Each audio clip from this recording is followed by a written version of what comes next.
What's up guys, it's Kictor. Today's video is on one of my favorite characters, and this script was written by Pengie. Pengie, if you don't know, is actually the editor for the English book. Huge shout out to Pengie, go follow them on Twitter. We wouldn't have these books without them. So today we're gonna learn about water ghosts, and also why revenge is a poor long-term goal for a Supreme. Now obviously this is gonna have huge spoilers for book 3 of the original translation and book 4 of the English release. Now, without further ado, how Blackwater sank his own ship.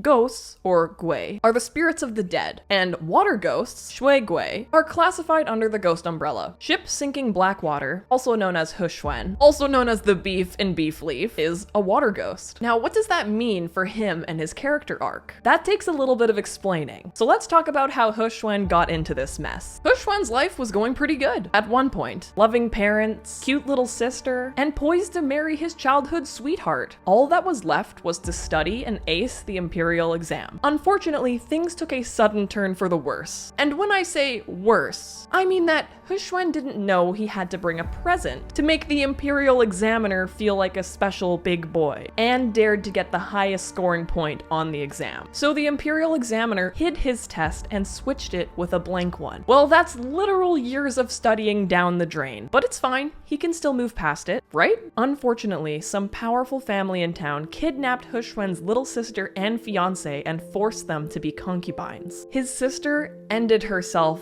out of shame, and his fiance was beaten to death for refusing. He Xuan tried to seek justice from the authorities, but the rich family of kidnappers testified that no, it was He Xuan who was committing adultery with their concubines. Of course, the authorities were corrupt assholes and immediately accepted the explanation and promptly threw He Xuan in jail for years. But that's fine, right? Just keep your head down, serve your sentence, write a best-selling memoir with your free time. Well, this jail is a total hellhole. He Xuan is beaten and starved for 2 long years, all while his elderly parents have to live on their own. His mother passes away while he's still in jail, and his father passes on the moment he gets out. But it's fine, right? He's out of jail, he has a scholar's education and a keen eye for business, so he can at least make a living and move on. Unfortunately, he's a little too good at the capitalism thing, and the other merchants in town get a wee bit jealous. And by a wee bit, I mean they band together specifically to destroy his business and drive him into debt. At this point, it's not fine. He Xuan is not fine. He is not fine at all. He's suffered for so many years, and every time he has something good, there's always this voice, this freaking voice that keeps taunting him. Oh, you did good on your test? I bet your exam's gonna get lost. Oh, your business is doing well? I bet you'll drown in debt by year's end. Now, most of us would write this off as our mental illness speaking, but in He Xuan's case, it's a very real monster that's hounding him. Venerables of empty words, also known as a jinx monster. They're creatures that feed on stress and anxiety. They stalk their prey for years, constantly cursing them with predictions of doom and gloom whenever something good happens. Not only did one of these things latch onto He Xuan, it's also the most powerful example of this species, the Reverend of Empty Words. It's reveled in He Xuan's misfortune for all these years, and it's not gonna stop until he dies of despair. But He Xuan isn't gonna go out like that. Oh no. He doesn't die of despair. He dies of exhaustion after going on a killing spree, brutally murdering all the slimy merchants that made his life hell. These merchants tormented the townsfolk as well, so He Xuan was made into a folk hero after his death. It's fine now, right? He Xuan's life was tragic, and his death equally so, but he saved the town and became the star of a folk festival. Unfortunately, he couldn't move on so easily. You see, right after he breathed in his last breath, he spotted something really weird. He saw the god of water, Xiwudu, poking his body with a stick and trying to confirm that he's really definitely dead. What the hell? He Xuan is a scholar, or was at this point. He needs to know why. Why did this happen to him and his family? Why did the Reverend of Empty Words choose him? Why did the literal water god descend specifically to check that he was dead? And the more he finds out, the angrier and angrier he gets. You see, the Reverend of Empty Words originally latched on to Xiwudu's younger sibling, He Xuan. Even when Xiwudu ascended as the god of water, he still couldn't get the thing to buzz off. It was going to stalk He Xuan and make his life hell until he died of despair. But the thing is, Shiwudu doesn't take this kind of shit laying down. And when it comes to protecting someone he cares about, he doesn't care about collateral damage. To throw the Reverend of Empty Words off He Xuan's trail, Shiwudu secretly uses a forbidden technique to swap He Xuan's fate with another person who shared his name and exact birthday, right down to the minute. Finding a person like that would have been hard enough. So when Shiwudu stumbled upon He Xuan, well, he couldn't have hesitated even if he wanted to. He Xuan was left in the dark regarding all the dirty business, and was eventually able to ascend as the god of wind. He Xuan was originally fated to ascend as a god in absolute glory. That life was stolen from him, and his family was destroyed. Needless to say, He Xuan does not take this revelation well, and decides to hit the gym and lawyer up. And by that I mean become a supreme ghost by winning the Mount Tonglu Battle Royale. Say hello to the fourth of all four calamities. Ship-sinking black water, ruler of the South Sea. He's fresh from the volcano and raring for revenge. After he gets his supremacy, he somehow makes the acquaintance of Crimson Rain Sought Flower, Hua Cheng. Unfortunately for He Xuan, just becoming a supreme doesn't give him the power to go toe-to-toe with the water god. Shiwudu is one of the most powerful gods in heaven, and is besties with two gods who are also very powerful and very morally dubious. That is, the top civil god, Ling Wen, and Pei Ming, who's the second strongest martial god after the heavenly emperor himself. He Xuan needs to play the long con, and needs to get into heaven to gather info, establish a foothold, and wait for an opportunity to strike. This unfortunately requires a lot of money, which Hua Cheng is all too happy to loan to him at an extremely high interest rate, and with the stipulation that He Xuan becomes his spy in the skies, passing on whatever relevant information he overhears. He Xuan decides the best way to get himself into heaven is to establish a foothold with dozens of clones, worming his way into positions of God's secretaries, errand runners, coffee getters, culminating in him stealing the identity of the Earth Master Ming Yi right at the moment of his ascension. He Xuan then uses the identity Ming Yi to cultivate a false friendship with He Xuan in the name of getting close enough to Shiwudu to really hit him where it hurts and destroy his godhood in the name of revenge. Except just, he needs a few more years. It's all in the name of revenge. He's not dragging this out because he caught real feelings for He Xuan. To become a water ghost, you have to have met your demise because of water. Drowning, of course, is the most direct route. But this definition leaves a lot of room for clever interpretation when it comes to fiction. TGCF is an obvious example here, as He Xuan did not meet his end by actual physical water, but rather by the actions of the water god, Shiwudu. Water ghosts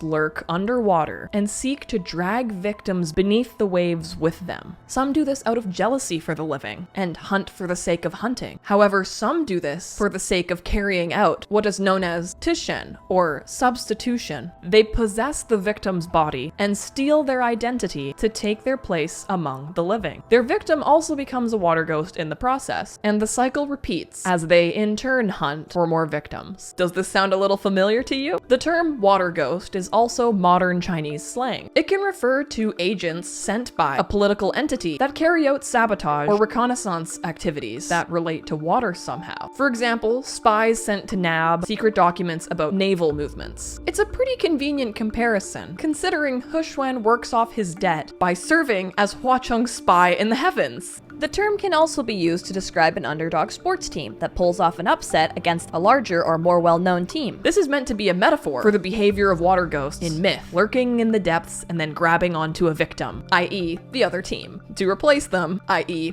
in the rankings. I ask you, TGCF sports episode when? I mean, we've already got the set ready for the beach episode, and Shiwudu's head is about the size of a standard volleyball. Do you know what a dragon boat festival is? There are festivals meant to appease and soothe the suffering of water ghosts, and the Dragon Boat Festival is probably the most well-known. It falls on the 5th day of the 5th month of the lunar calendar, which is usually around June or July on the Western calendar. Festival goers throw zongzi, rice dumplings, into rivers or bodies of water as an offering to water creatures, fish and water ghosts alike. These critters will eat the zongzi instead of the bodies of two esteemed ancient politicians, Chu Wan and Wu Zishu, whose deaths are associated with the festival's most widely disseminated origin story. story. Why am I telling you this? Well, obviously as an excuse to share this cute official Hualien art for the Dragon Boat Festival. Look at them having a healthy relationship, not founded on revenge. Though I wonder, was that fucked up looking Zongzi made by Xilian or made by Hua Cheng to throw at He Xuan's head as he pokes it up from under the water? Many traditional legends about water ghosts end with them being redeemed by a living human who convinces them to stop killing people. And sometimes the water ghost becomes a protection god for the region. Perhaps a happy ending for Beefleaf in the cards one day? Only MXTX knows for sure. As for other examples of water ghosts in media, they're mentioned in Modazushu. They appear in the chapter while Wei Wuxian is attending the Gusu Academy for gifted homosexual youth.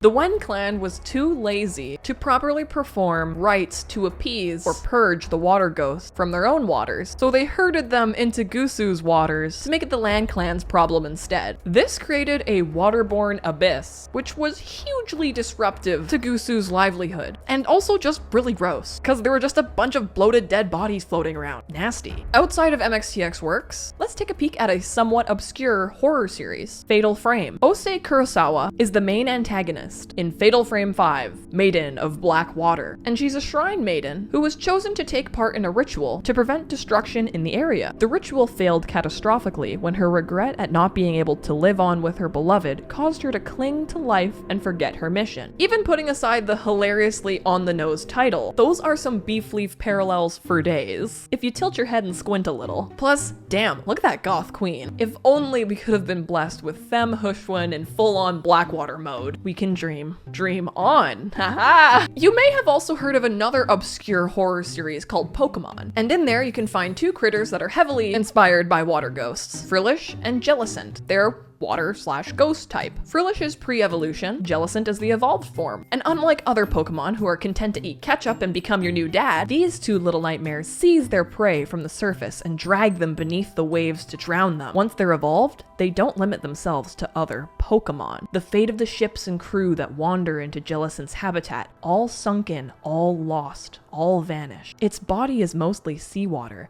It's said there's a castle of ships Jellicent have sunk on the sea floor. They propel themselves by expelling absorbed seawater from their bodies. Their favorite food is life energy. In conclusion, because I see you right now, so filled with rage, so filled with suffering, so filled with hate, and yet you're still powerless to bring your family back. You're still nothing more than a ghost of the gutters.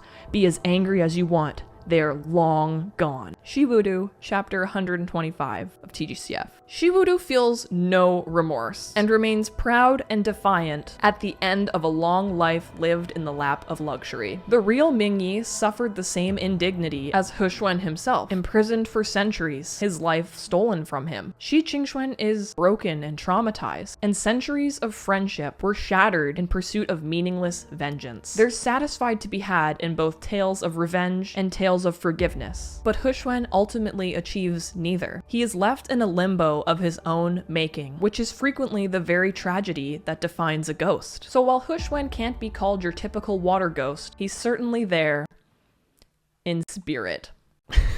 Do you think things would have turned out differently, even if Blackwater tried to divert his path? Also, spooky wet stuff is a rich genre of horror, so I'm sure you've got some other examples that you can leave in the comments. Please remember that Jaws is not a water ghost. Ghost Jaws could have been a water ghost, but only if his character arc revolved around the envy of the living. Thank you guys so much for watching. If you guys enjoyed this video, please be sure to give me a like. If you guys would like to help support my channel, you can check out my YouTube membership. It's a paid monthly subscription with its own perks. Some things include monthly members only live streams, behind the scenes videos, and more. I also have a merch store if you'd like to click kickter.shop. I've got some cool t-shirts on there, and that helps support my channel. Thank you guys so much for watching, and I'll see you next time. Bye! This video was sponsored by Bilibili Comics. If you guys want to read the official TGCF manhwa, you can do so for free by downloading the Bilibili Comics app by clicking the link down below. Also, to everyone that sent me Blackwater art, I'm so sorry I couldn't include everyone in this video. Please know I adore all of your art, and this will not be the last time I talk about He Xuan. I feel so bad that I wasn't able to include everyone, but I hope you understand and know that I still appreciate you and love your art so much. Just thank you.